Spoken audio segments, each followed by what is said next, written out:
ഒരു രാജ്യം ഒരു തെരഞ്ഞെടുപ്പ് എന്ന സംവിധാനം നടപ്പാക്കാൻ ഉറപ്പിച്ചിരിക്കുകയാണ് മൂന്നാം മോദി സർക്കാർ. മുൻ രാഷ്ട്രപതി രാംനാഥ് കോവിന്ദിൻ്റെ നേതൃത്വത്തിൽ ഉന്നതാധികാര സമിതി തയ്യാറാക്കിയ റിപ്പോർട്ടിന് കേന്ദ്ര മന്ത്രിസഭാ യോഗം അംഗീകാരം നൽകി കഴിഞ്ഞു. ലോക്സഭ നിയമസഭാ തെരഞ്ഞെടുപ്പുകൾ ഒരുമിച്ച് നടക്കുന്നതല്ലേ നല്ലത്? അപ്പോൾ തെരഞ്ഞെടുപ്പ് ചെലവുകൾ ഗണ്യമായി കുറയില്ലേ? വികസന പ്രവർത്തനങ്ങൾക്ക് ഗുണമാകില്ലേ? എന്നൊക്കെയുള്ള ലളിത യുക്തികൾ ഉയർത്തി നടക്കാൻ പോകുന്ന ജനാധിപത്യത്തിൻ്റെയും ഫെഡറലിസത്തിൻ്റെയും അരുംകൊലയെ മറച്ചുപിടിക്കുകയാണ് BJP. എന്തുകൊണ്ടാണ് ഒരു രാജ്യം ഒരു തെരഞ്ഞെടുപ്പ് എന്ന ആശയം അപകടമാകുന്നത്? പല ഭാഷ, പല സംസ്കാരം, മതം എന്നിങ്ങനെ ഇന്ത്യയുടെ ശക്തിയും സൗന്ദര്യവും രാജ്യത്തിൻ്റെ വൈവിധ്യമാണ്. ഓരോ സംസ്ഥാനങ്ങളിലും വ്യത്യസ്തമായ സാമൂഹ്യ സാഹചര്യങ്ങളും പശ്ചാത്തലവുമാണ്. ഒറ്റ തെരഞ്ഞെടുപ്പിൽ ഇത് പരിഗണിക്കുകയോ സംസ്ഥാനങ്ങളിലെ രാഷ്ട്രീയ പ്രശ്നങ്ങളെ കണക്കിലെടുക്കുകയോ ചെയ്യുന്നില്ല.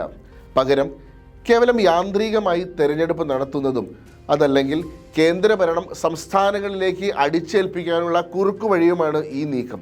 ചുരുക്കത്തിൽ ഇന്ത്യയിലെ തെരഞ്ഞെടുപ്പ് രാഷ്ട്രീയത്തെ പ്രസിഡൻഷ്യൽ രീതിയിലേക്ക് കൊണ്ടുപോകുന്നതിനുള്ള സംഘപരിവാറിൻ്റെ ഗൂഢശ്രമം. ഒറ്റ തെരഞ്ഞെടുപ്പ് എന്നു മുതൽ നടപ്പാക്കണമെന്ന് പറയുന്നില്ലെങ്കിലും 2029 മുതൽ ഇത് നടപ്പാക്കാൻ നീക്കമെന്നാണ് വാർത്തകൾ. അങ്ങനെ വന്നാൽ 17 സംസ്ഥാനങ്ങളിലെ സർക്കാരുകളുടെ കാലാവധി 3 വർഷമോ അതിൽ താഴെയോ ആയി വെട്ടിച്ചുരുക്കേണ്ടി വരും. കഴിഞ്ഞ വർഷം തെരഞ്ഞെടുപ്പ് നടന്ന 10 സംസ്ഥാനങ്ങളിൽ അടുത്ത തെരഞ്ഞെടുപ്പ് നടക്കേണ്ടത് 2028-ലാണ്. ഒറ്റ തെരഞ്ഞെടുപ്പ് വന്നാൽ ഈ സംസ്ഥാനങ്ങളിൽ വീണ്ടും അധികാരത്തിലെത്തുന്ന പുതിയ സർക്കാരുകൾക്ക് 1 വർഷമോ അതിൽ കുറഞ്ഞ കാലയളവോ മാത്രമേ ലഭിക്കൂ. ഹിമാചൽ പ്രദേശ്, മേഘാലയ, നാഗാലാൻഡ്, ത്രിപുര, കർണാടകം, തെലങ്കാന, മിസോറം, മധ്യപ്രദേശ്, ഛത്തീസ്ഗഡ്, രാജസ്ഥാൻ സംസ്ഥാനങ്ങളിലാണ് കഴിഞ്ഞ വർഷം തെരഞ്ഞെടുപ്പ് നടന്നത്. 2027 അടുത്ത തെരഞ്ഞെടുപ്പ് നടക്കുന്ന ഉത്തർപ്രദേശ്, ഗുജറാത്ത്, പഞ്ചാബ് സംസ്ഥാനങ്ങളിൽ തിരഞ്ഞെടുക്കപ്പെടുന്ന സർക്കാരുകൾക്ക് കേവലം 2 വർഷം കാലയളവ് മാത്രമേ ലഭിക്കൂ. 2026 തെരഞ്ഞെടുപ്പ് നടക്കുന്ന കേരളം, പശ്ചിമ ബംഗാൾ, തമിഴ്നാട്, അസം തുടങ്ങിയ സംസ്ഥാനങ്ങളിലെ സർക്കാരുകൾക്ക് 3 വർഷമോ അതിൽ കുറച്ചോ മാത്രമാകും കാലയളവ്. ജനങ്ങൾ തിരഞ്ഞെടുക്കുന്ന തങ്ങളുടെ സർക്കാരിന് കാലാവധി പൂർത്തിയാക്കാനുള്ള അവകാശം തന്നെ നിഷേധിക്കപ്പെടുകയാണ്. രാജ്യം റിപ്പബ്ലിക്കായ ശേഷം 1967 വരെ ലോക്സഭ, നിയമസഭാ തെരഞ്ഞെടുപ്പുകൾ ഏതാണ്ട് ഒരേ സമയത്താണ് നടന്നത്.